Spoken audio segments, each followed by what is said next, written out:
naranasan nyo palagi dahil tayo ay nagmamahal sa ating Panginoon Jesus. Awitin natin yung rumaragasang pagpapala. Ayan, Lord. Hallelujah. Ito na tayo, hindi mo na. Worship you, name, O Lord Jesus. Alis namin ang Diyos. Kayo ay aangat. Sinabi ng Diyos, aangat ang buhay ko.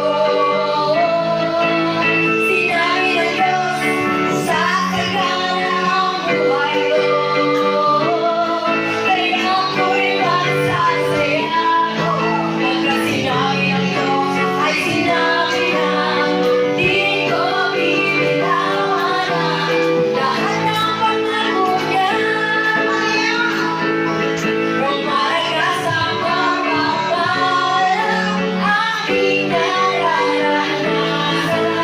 Hindi ako magtatanggap kung ba't sa'kin napupunta walang ilalalaluran. Di mo silangan saan man magpunta. Rumaragas ang pagpapala, rumaragas ang pagpapala, rumaragas ang pagpapala, rumarating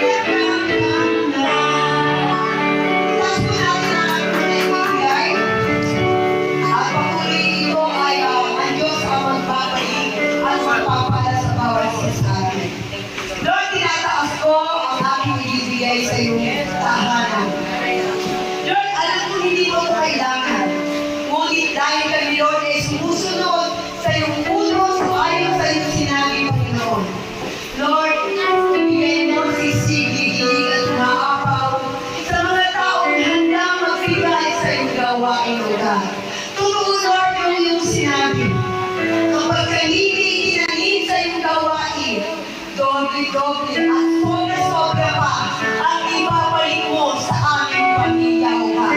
I-bless mo ang aming mga anak, ang mga nagtatrabaho, Panginoon, ay ingatan mo. Ang aming buhay ay ingatan mo. At patuloy, Lord, ikaw ang hahandle ng buhay namin, O God. Lord, sumusunod kami ayon sa iyong pagkatawag sa amin. At Lord, kasama na ang aming sarili. Kami maglilingkod physically, Lord, sa iyong iglesia. At magbibigay din kami, Lord, ng iyong mga blessing na ibinibigay din sa amin. Upang ito, Lord, ay maging kagamit-gamit sa iyong iglesia. Ito ay maging kagamit-gamit sa pagpapakain.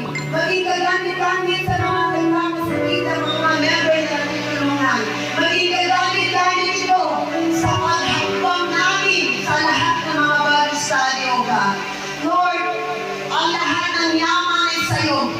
Ikaw ang may-ari ng langit at lupa. Ang iyong kamay ay malaki, Panginoon. At nakikita mo sa bawat puso ng mga tao na narito na marunong magbigay sa iyong iglesia. Lord, salamat sapagkat ito'y maliit man, malaki o anumang bagay na amin na itatamin sa iyo. Ito ay precious sa iyong harapan. Lord, salamat sapagkat kami pinahalagahan mo, kami pinatawad mo, kami inubos mo sa kasalanan, Panginoon. Kami pinayod, Lord, na yung banal na dugo upang kami, Lord, ay maligtas sa kasalanan upang hindi kami mapunta sa impyerno, Panginoon. Lord, salamat sapagkat nilinis mo na ang aming puso, nanahang ka na sa aming puso, at patuloy ka namin aanyayahan sa aming buhay habang kami nabubuhay, Panginoon. Ang pamilya nito, ang PSEDA, Lord, Highlands Subdivision Chapter, Lord, ay pupupunin mo ng isang pamilya, pamilya na hindi pa sa pamilya, sapagkat hindi ordinaryong dugo ang nananalaykay sa mga member dito. Hindi dugo ng kahalala, hindi dugo ng kaibigan, o dugo ng mag-ama o mag-ina, O God. Ito'y dugo mo, Panginoon, dugo ni Kristo, na tanging walang mag-aaway-away, walang pagkababahagi, sapagkat iisa kami sa iyong harapan. Kami ay binigay mong karapatan na tumawag sa iyo ng Ama-Ama, sapagkat kami anak mo, Panginoon. At kami magkakapatid sa pananampalataya sa iyo, maraming salamat. Thank you, Lord, in Jesus' name. Ang lahat ay magsabi na, Amen. Ayan. Isang malakas na palambak sa ating Panginoong Jesus. Itinaas natin yan, yun ay mayroong prophetic gesture na maliit o malaki man ang iyong tinanim, ang Diyos ang magbabalik sa iyo. Ang sabi niya, ang taong madako ay mahirap makaranas ng blessing na nagmumula sa Diyos. Ngunit ang taong bumaspala at walang hindi kapalit sa kapwa, ito Lord ay sisig, liglig at mahapang.